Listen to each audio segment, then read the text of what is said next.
नमस्कार दोस्तों, आज हम बात करेंगे भारत के प्रधानमंत्री माननीय श्री नरेंद्र जी मोदी, इनके कुंडली के विश्लेषण की और आने वाले 4 साल मोदी जी के कैसे होंगे, और साथ ही भारतवर्ष की कुंडली भी हम देखेंगे कि आने वाले 4 साल में किस प्रकार के योग युति कुंडली में बन रहे हैं। तो सबसे पहले हम मोदी जी की कुंडली को देखेंगे। उसके लिए मैं स्क्रीन शेयर करता हूं।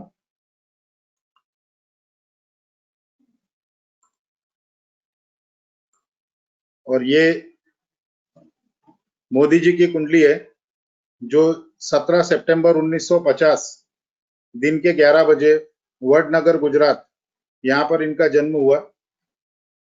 ये जो टाइम है, इसको लेके बहुत सारी कंट्रोवर्सी है।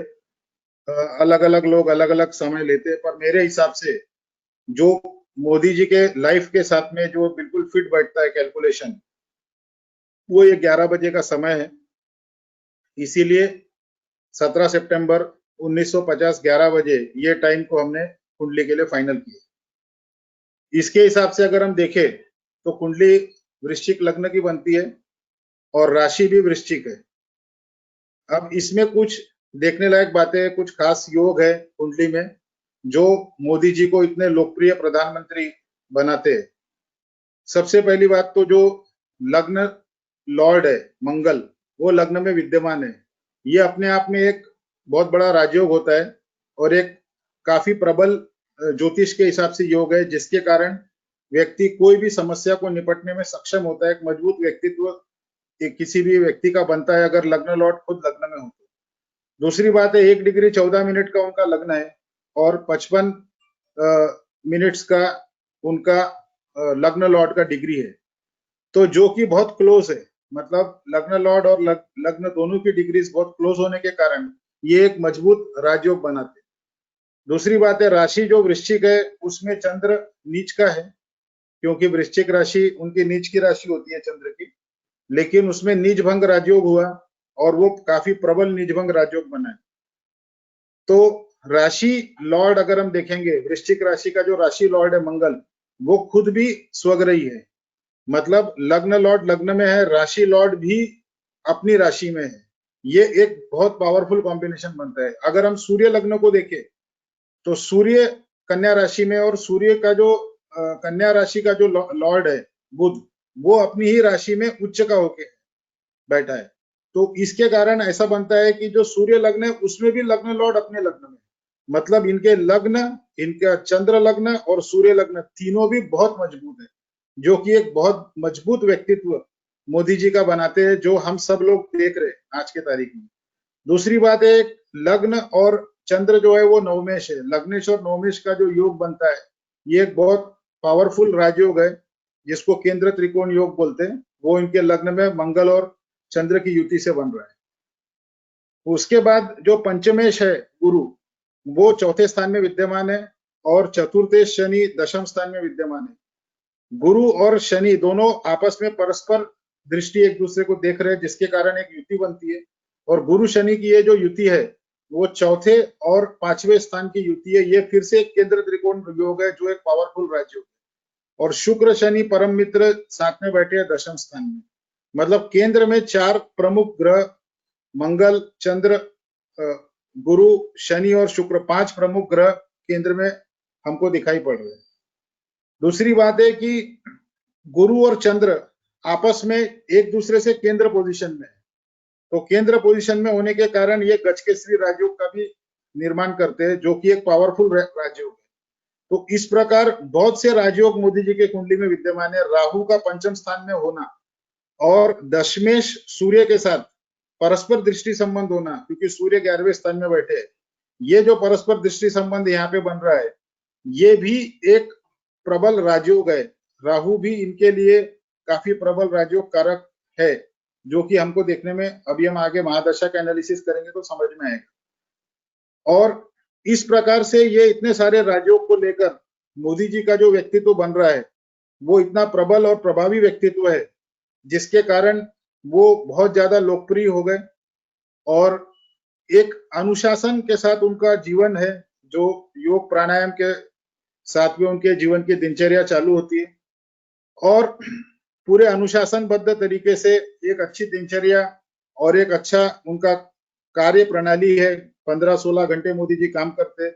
इसके कारण उनका जो फैन फॉलोइंग है भारत देश में, लोग उनको केवल नेता नहीं बल्कि युग पुरुष के नजर से देखते हैं, एक वर्ल्ड लीडर की नजर से भी देखते हैं।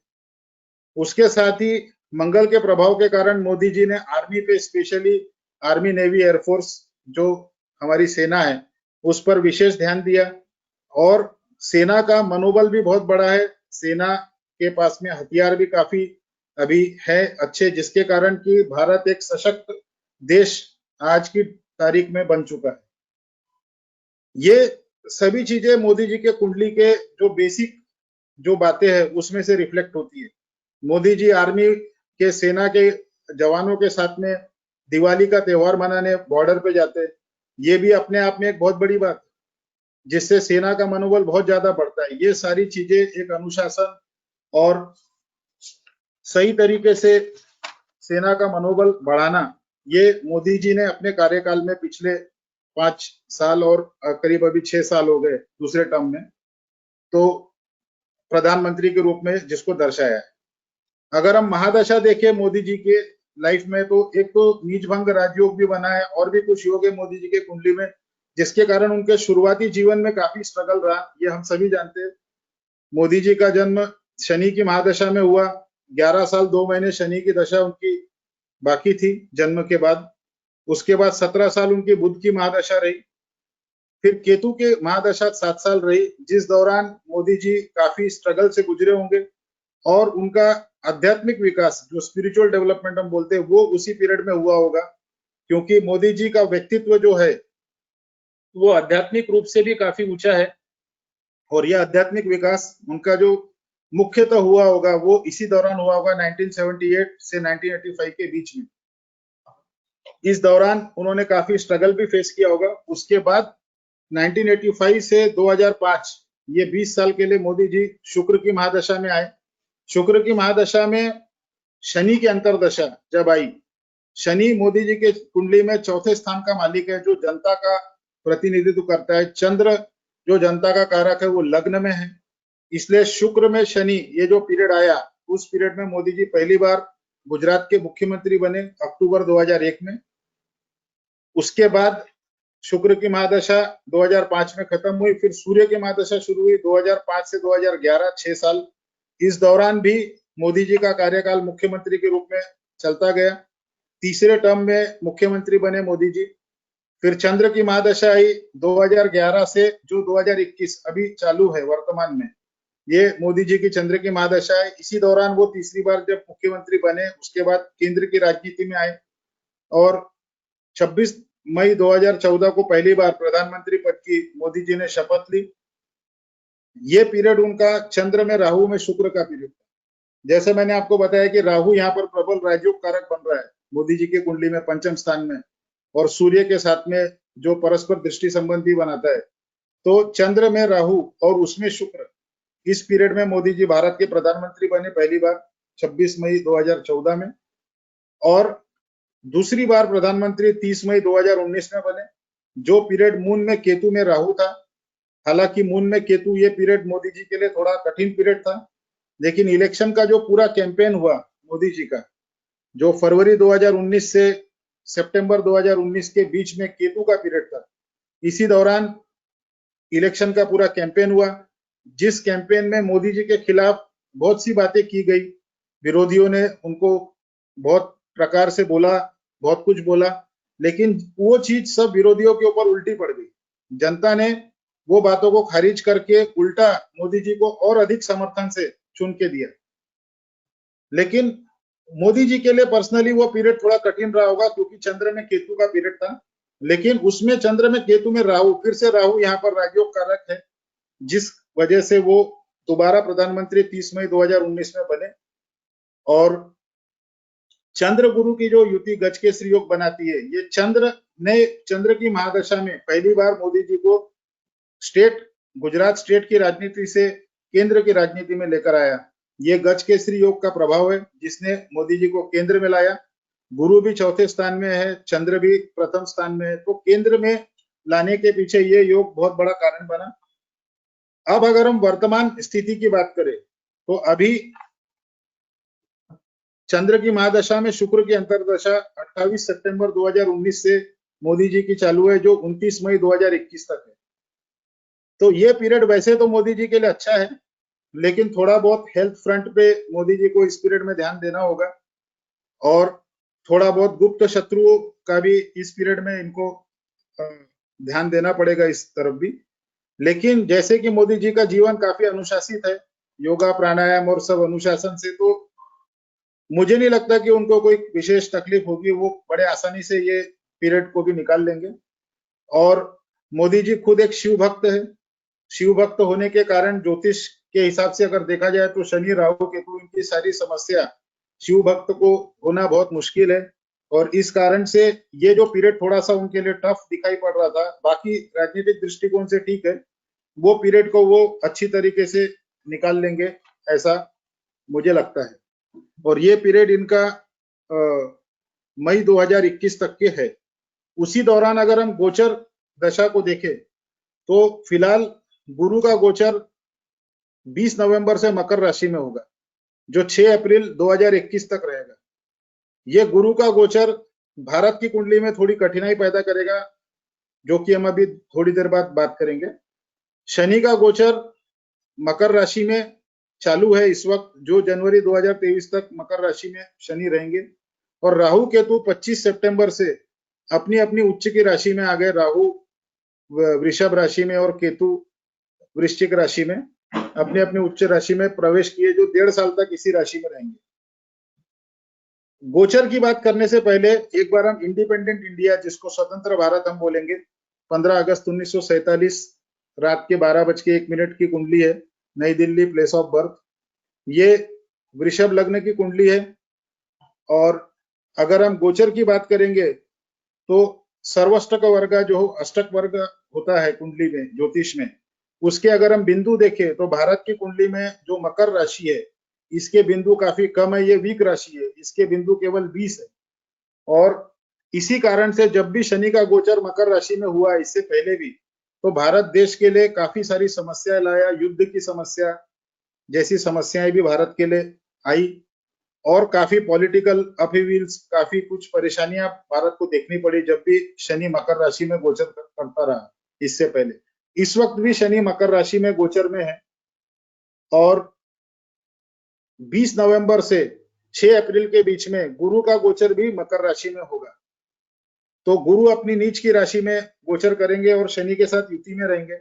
इस दौरान आने वाले, मतलब अभी हम बात कर रहे हैं अक्टूबर में, तो नवंबर महीने से लेके अप्रैल महीने तक के भारत में इकोनॉमिक प्रॉब्लम्स का भारत को सामना करना पड़ सकता है। दूसरा, जो वार लाइक सिचुएशन है, युद्ध की सिचुएशन, वो भी बनती दिखाई देती है। लेकिन अगर हम इसी चीज को मोदी जी के चार्ट में देखेंगे, तो वापस मोदी जी के चार्ट में हम जा रहे हैं। यहाँ पर अगर हम देखेंगे तो मकर राशि, जो मोदी जी की तीसरे स्थान है, इस तीसरे स्थान में गोचर में जब शनि अभी इस वक्त है, वो मकर राशि में मोदी जी के अष्टक वर्ग के 32 पॉइंट्स है, मतलब ये राशि काफी स्ट्रांग है उनके लिए। तो तीसरा स्थान पराक्रम स्थान है, पराक्रम स्थान में शनि का होना वैसे भी शुभ है। और दूसरी बात, वो अष्टक वर्ग के बिंदु भी स्ट्रांग है उस राशि में। तो ये गोचर जो है, ये मोदी जी के लिए फेवरेबल है, मतलब जो भारत की कुंडली में फेवरेबल नहीं है, वो मोदी जी के कुंडली में फेवरेबल है। मोदी जी प्रधानमंत्री है, इसीलिए मुझे लगता है कि जो वार वाली जो प्रॉब्लम है, युद्ध की जो प्रॉब्लम है, ये होगी नहीं। क्योंकि युद्ध तभी होता है जब सामने वाले को ये लगे कि हमारा दुश्मन कमजोर है। जब सामने वाले को लगता है कि दुश्मन मजबूत है, तो युद्ध नहीं होता। और मोदी जी जिस मजबूती से इस सिचुएशन को फेस करेंगे शनि की पोजीशन के कारण, मुझे नहीं लगता कि सही में युद्ध होगा। हाँ, युद्ध की स्थिति जरूर बनी रहेगी 4-5 महीने, लेकिन युद्ध होगा नहीं, क्योंकि मोदी जी के चार्ट में वो प्रबल स्थान है मकर राशि। और इसी कारण गुरु का गोचर भी मोदी जी के कुंडली के हिसाब से उतना ज्यादा तकलीफदायक नहीं होगा। लेकिन हाँ, इकोनॉमिक फ्रंट पे भारत को जो समस्याएं रहेंगी, उससे कैसे भारत को निकाला जाएगा, वो एक देखने का विषय है। थोड़ी समस्या जरूर रहेंगी चार्ट के हिसाब से। राहु केतु अपने उच्च राशि में है, लेकिन फिर भी मोदी जी के चार्ट में अगर हम देखें तो सप्तम का राहु पड़ोसी देश जो कि हमारे लिए पाकिस्तान, चाइना, ये वही बात फिर से मैं दोहरा रहा हूँ, युद्ध वाली। और उसी प्रकार अगर हम भारत की कुंडली में देखें तो यहाँ पर भी गोचर में केतु जो वृश्चिक राशि है, इसके सिर्फ 23 पॉइंट्स है भारत की कुंडली में अष्टक वर्ग में। तो ये भी एक सप्तम स्थान में केतु की पोजीशन भारत के लिए थोड़ी सी तकलीफदायक है, लेकिन राहु की लग्न में पोजीशन फायदेमंद है, उसी प्रकार केतु की मोदी जी के लग्न में पोजीशन फायदेमंद है। तो ओवरऑल दोनों चार्ट्स को मिला के अगर हम देखें तो मुझे ऐसा लगता है कि अभी अक्टूबर नवंबर से लेके अप्रैल के बीच में इकोनॉमिक फ्रंट पे प्रॉब्लम्स होंगे, युद्ध की स्थिति बनी रहेगी लेकिन युद्ध होगा नहीं। और अप्रैल के बाद में धीरे धीरे प्रॉब्लम सॉल्व होना चालू होंगे। भारत की कुंडली के हिसाब से चंद्र में शनि की, चंद्र की महादशा में शनि की अंतरदशा चालू है, जो कि जुलाई 2021 तक रहेगी। जुलाई 2021 के बाद भारत की कुंडली के हिसाब से चंद्र की महादशा में बुध की अंतरदशा है, जो कि फेवरेबल पीरियड वहां से शुरू होता है। मोदी जी के चार्ट में भी अगर हम देखें तो मई 2021 के बाद में उनका सूर्य का पीरियड चालू होता है, जो उनका दशम स्थान का मालिक है, तो वो भी फेवरेबल पीरियड चालू होता है। तो 6 अप्रैल को गुरु का गोचर कुंभ राशि में होगा 2021 में। तो करीब करीब अप्रैल के बाद से स्थिति सुधरना चालू होगी और फिर धीरे धीरे सुधरती ही जाएगी। उसके बाद अप्रैल, मई, जून एक एक करके सिचुएशन फेवरेबल होती चली जाएगी और आगे 2021 के बाद 22-23 सिचुएशन इंप्रूवमेंट की तरफ ही जाएगी, फिर नुकसान नहीं है। 2023 में मकर राशि से शनि का प्रवेश कुंभ में होगा, तब भारत की कुंडली के हिसाब से जो समस्या भारत की कुंडली के कारण बन रही है वो भी नहीं रहेंगी, तो वो और ज्यादा इंप्रूवमेंट का पीरियड होगा। अगर हम मोदी जी के चार्ट पे वापस आते हैं तो मोदी जी का 28 नवंबर 2021 से मंगल की महादशा चालू होगी, जो कि उनके कुंडली में उनका लग्न लॉर्ड है। मंगल लग्न लॉर्ड होने के कारण 2021 से मोदी जी का जो विजय रथ है, इसको रोक पाना किसी के लिए भी संभव नहीं होगा। ये एक बहुत प्रबल पीरियड है मोदी जी का, जो 2021 नवंबर से शुरू होगा, 21, 22, 23, ये 7 सालों का पीरियड है।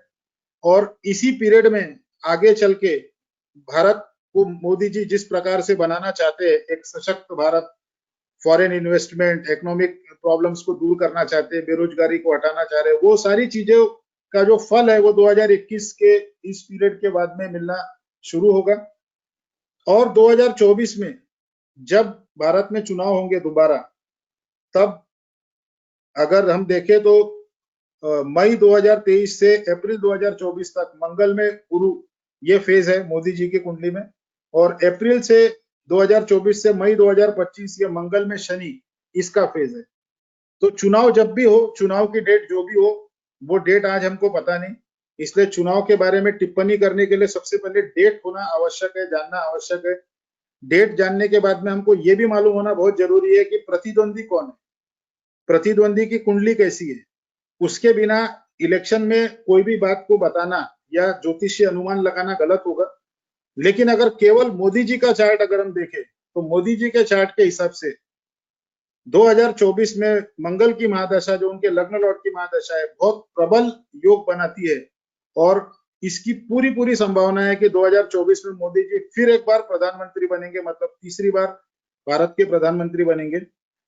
और सही मायने में जो भारत की करोड़ों जनता है, जो उनको चाहती है, जो उनको एक युग पुरुष और एक वर्ल्ड लीडर के रूप में देखती है, वो उस चीज को सार्थक कर पाएंगे, ऐसा मेरा ज्योतिषीय अनुमान है। तो दोस्तों, आज हमने मोदी जी और भारत की कुंडली को लेके आने वाला साल और आने वाले 2-3 साल स्पेशली और 2024 के चुनाव तक का विश्लेषण किया। मैं उम्मीद करता हूं कि आपको मेरा ज्योतिषीय विश्लेषण पसंद आएगा। अगर आपको पसंद आता है तो आप इस वीडियो को जरूर लाइक कीजिए, शेयर कीजिए और मेरे YouTube चैनल को सब्सक्राइब कीजिए। किसी को मुझसे व्यक्तिगत कंसल्टेशन करना है तो उसके लिए फोन नंबर स्क्रीन पर आपके सामने आएंगे, जिसपे आप मुझसे संपर्क व्हाट्सएप या कॉल के थ्रू कर सकते हैं। तो दोस्तों, आज के लिए इतना ही। नमस्कार।